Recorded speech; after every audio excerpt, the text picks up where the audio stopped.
बरं. पण शिर्के म्हणतायत आम्ही नव्हतो. इतिहासात असं काही आहे का? अंगुली निर्देश करणारं? नाही, हे बघा, इतिहासाची पानं आहेत, त्याचा अर्थ आपण काढायचा आहे.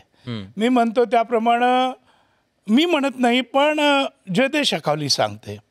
जयदेव शकावलीमध्ये जी नोंद आहे त्याच्यामध्ये स्पष्ट असं म्हटलेलं आहे की शिर्के पारके झाले आणि मग जो कवी कलश होता, या कवी कलशाच्या मदतीला स्वतः महाराज धावून आले आणि समागमे सिरकियांशी युद्ध केले.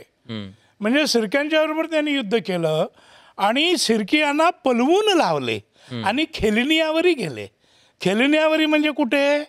तर आजच्या विशाळगडावर गेले. आणि विशाळगडावर गेले म्हणजे शिर्क्यानं तिथं पळवून लावलं आणि या दोघांनी पळवून लावलं. आणि ही घटना काही पूर्वी 10-5 वर्षापूर्वी घडली होती का? नाही. 3 फेब्रुवारीला महाराजांना जर कैद झाली आणि नोव्हेंबर-डिसेंबरमध्येच हे युद्ध झालेलं आहे.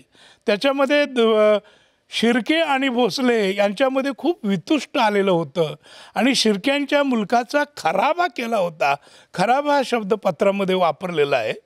तर असे प्रसंग घडलेले होते. म्हणजे शिर्के आणि भोसले म्हणजे गणोजी राजे शिर्के आणि संभाजीराजे भोसले यांच्यामध्ये खूप काही प्रेमाचं नातं होतं असं म्हणता येणार नाही.